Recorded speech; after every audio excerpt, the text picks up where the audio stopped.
ಇವತ್ತಿನ ವಿಡಿಯೋದಲ್ಲಿ ಮಸಾಲಾ ಅಕ್ಕಿ ರೊಟ್ಟಿಯನ್ನು ಮಾಡ್ತಾ ಇದ್ದೀನಿ. ತುಂಬಾ ಸುಲಭವಾಗಿ ಹೆಲ್ದಿ ಮತ್ತು ಟೇಸ್ಟಿಯಾದಂತಹ ಈ ಅಕ್ಕಿ ರೊಟ್ಟಿಯನ್ನು ಮಾಡ್ಕೊಳ್ಳಿ.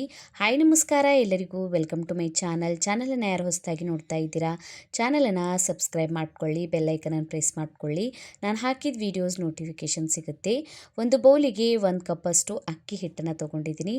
ಇದಕ್ಕೆ ಈಗ ಸಣ್ಣ ಕಟ್ ಮಾಡ್ಕೊಂಡಿರುವಂತಹ ಈರುಳ್ಳಿಯನ್ನು ತೊಗೊಂಡಿದ್ದೀನಿ. ಕ್ಯಾರೆಟನ್ನು ಸಣ್ಣ ತುರ್ಕೊಂಡ್ಬಿಟ್ಟು ಹಾಕ್ಕೊಂಡಿದ್ದೀನಿ ಮತ್ತು ಸಬ್ಬಕ್ಕಿ ಸೊಪ್ಪನ್ನು ಸಣ್ಣ ಕಟ್ ಮಾಡಿ ಹಾಕ್ಕೊಂಡಿದ್ದೀನಿ. ನೀವು ಬೇಕಾದರೆ ಇದರೊಳಗೆ ಸೌತೆಕಾಯಿನ ಸಣ್ಣ ಗ್ರೇಟ್ ಮಾಡಿನೂ ಹಾಕ್ಕೊಳ್ಬೋದು. ಇದಕ್ಕೆ ಈಗ 1 ಟೇಬಲ್ ಸ್ಪೂನಷ್ಟು ಹಸಿಮೆಣಸಿನ್ಕಾಯಿ ಪೇಸ್ಟನ್ನು ಹಾಕ್ಕೊಂಡಿದ್ದೀನಿ. ರುಚಿಗೆ ತಕ್ಕಷ್ಟು ಉಪ್ಪನ್ನು ಸೇರಿಸ್ಕೊಳ್ಳಿ. ಹಸಿಮೆಣಸಿನ್ಕಾಯಿನ ಸಣ್ಣ ಕಟ್ ಮಾಡಿ ಕೂಡ ಹಾಕ್ಕೊಳ್ಬೋದು. ಅರ್ಧ ಟೇಬಲ್ ಸ್ಪೂನಷ್ಟು ಅಜ್ವೈನನ್ನು ಹಾಕ್ಕೊಂಡಿದ್ದೀನಿ. ಅರ್ಧ ಟೇಬಲ್ ಸ್ಪೂನಷ್ಟು ಜೀರಿಗೆಯನ್ನು ಹಾಕ್ಕೊಂಡಿದ್ದೀನಿ. ಮೊದಲು ಅಕ್ಕಿ ಹಿಟ್ಟಿನೊಳಗೆ ಇದನ್ನು ಸರಿಯಾಗಿ ಮಿಕ್ಸ್ ಮಾಡ್ಕೊಳ್ಳಿ.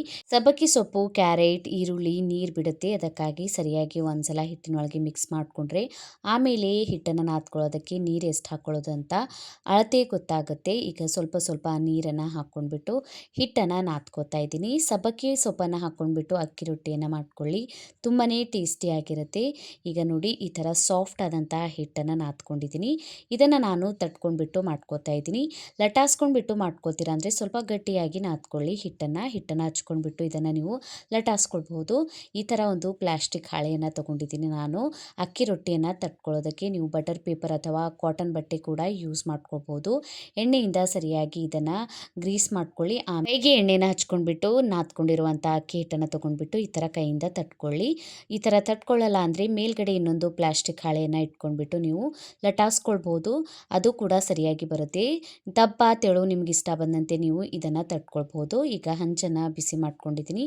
ಎಣ್ಣೆಯಿಂದ ಸರಿಯಾಗಿ ಇದನ್ನು ಗ್ರೀಸ್ ಮಾಡ್ಕೊಂಡ್ಬಿಟ್ಟು ತಟ್ಕೊಂಡಿರುವಂತಹ ಅಕ್ಕಿ ರೊಟ್ಟಿಯನ್ನು ಇದರ ಮೇಲೆ ಹಾಕಿ ಪ್ಲಾಸ್ಟಿಕ್ ಹಾಳೆನ ಈ ಥರ ನಿಧಾನವಾಗಿ ತೆಕ್ಕೊಳ್ಳಿ.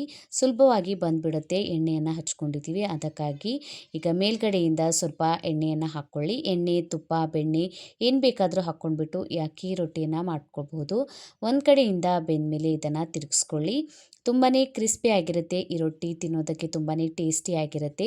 ಎರಡೂ ಕಡೆಯಿಂದ ಈ ಥರ ಸರಿಯಾಗಿ ಬೆಂದಮೇಲೆ ಇದನ್ನು ತೆಕ್ಕೊಂಡ್ಬಿಡಿ. ಇನ್ನೊಂದು ವಿಧಾನದಲ್ಲಿ ಯಾವ ರೀತಿಯಲ್ಲಿ ಈ ಅಕ್ಕಿ ರೊಟ್ಟಿಯನ್ನು ಮಾಡ್ಕೊಳ್ಳೋದು ತೋರಿಸ್ತಾ ಇದ್ದೀನಿ. ಇದೇ ರೀತಿ ಇದನ್ನು ತಟ್ಕೊಂಡಿದ್ದೀನಿ. ತಟ್ಕೊಂಡ್ಬಿಟ್ಟು ತಾಲಿಪೀಠನ ಮಾಡ್ತೀವಲ್ಲ ಆ ರೀತಿಯಲ್ಲಿ ಈ ಥರ ಹೋಲ್ಸನ್ನು ಮಾಡ್ಕೊಳ್ಳಿ. ಹೋಲ್ಸನ್ನು ಮಾಡ್ಕೊಂಡ್ಬಿಟ್ಟು ಇದನ್ನು ಕೂಡ ಹಂಚ ಮೇಲೆ ಈ ಥರ ಹಾಕ್ಕೊಂಡ್ಬಿಟ್ಟು ಮೇಲ್ಗಡೆಯಿಂದ ಪ್ಲಾಸ್ಟಿಕ್ ಹಾಳೆಯನ್ನು ನಿಧಾನವಾಗಿ ತೆಕ್ಕೊಂಡ್ಬಿಡಿ. ಈಗ ಹೋಲ್ಸ್ ಇರುತ್ತೆ ಅಲ್ಲ, ಇದರೊಳಗೆ ನೀವು ಎಣ್ಣೆಯನ್ನು ಹಾಕ್ಕೊಳ್ಬೋದು. ಎಣ್ಣೆ, ತುಪ್ಪ, ಬೆಣ್ಣೆ ಏನು ಬೇಕಾದರೂ ಹಾಕ್ಕೊಂಡ್ಬಿಟ್ಟು ಇದನ್ನು ಬೇಯಿಸ್ಕೊಳ್ಬೋದು. ಈ ಥರ ಒಂದು ಕಡೆಯಿಂದ ಬೆಂದಮೇಲೆ ಇದನ್ನು ತಿರುಗಿಸ್ಕೊಂಡ್ಬಿಟ್ಟು ಇನ್ನೊಂದು ಕಡೆಯಿಂದ ಬೇಯಿಸ್ಕೊಳ್ಳಿ. ತುಂಬಾ ಟೇಸ್ಟಿಯಾದಂತಹ ಅಕ್ಕಿ ರೊಟ್ಟಿಯನ್ನು ಯಾರು ಬೇಕಾದರೂ ಸುಲಭವಾಗಿ ಮಾಡ್ಕೊಳ್ಬಹುದು. ಇದನ್ನು ಬಿಸಿ ಬಿಸಿ ಇದ್ದಾಗ ಮೊಸರು ಜೊತೆ, ಚಟ್ನಿ ಜೊತೆ ತಿನ್ಕೊಳ್ಳಿ, ತುಂಬಾ ಟೇಸ್ಟಿಯಾಗಿರುತ್ತೆ. ಈ ರೀತಿ ಅಕ್ಕಿ ರೊಟ್ಟಿಯನ್ನು ಟ್ರೈ ಮಾಡಿಲ್ಲ ಅಂದರೆ ಒಂದ್ಸಲ ಟ್ರೈ ಮಾಡಿ ನೋಡಿ, ಕಮೆಂಟ್ ಒಳಗೆ ತಿಳಿಸಿ ವಿಡಿಯೋ ಹೇಗೆ ಅನ್ನಿಸ್ತಂತ. ವಿಡಿಯೋ ಇಷ್ಟ ಆಗಿತ್ತಂದರೆ ಲೈಕ್, ಶೇರ್ ಮಾಡಿ. ಇದೇ ರೀತಿಯ ವೀಡಿಯೋಸನ್ನು ನೋಡೋಕೆ ಚಾನಲನ್ನು ಸಬ್ಸ್ಕ್ರೈಬ್ ಮಾಡ್ಕೊಳ್ಳಿ, ಬೆಲ್ ಐಕನನ್ನು ಪ್ರೆಸ್ ಮಾಡ್ಕೊಳ್ಳಿ. ಇನ್ಸ್ಟಾಗ್ರಾಮ್, ಫೇಸ್ಬುಕ್ ಪೇಜಿಗೂ ಫಾಲೋ ಮಾಡ್ಕೊಳ್ಳಿ. ಡಿಸ್ಕ್ರಿಪ್ಷನಲ್ಲಿ ಲಿಂಕನ್ನು ಕೊಟ್ಟಿರ್ತೀನಿ. Thank you for watching.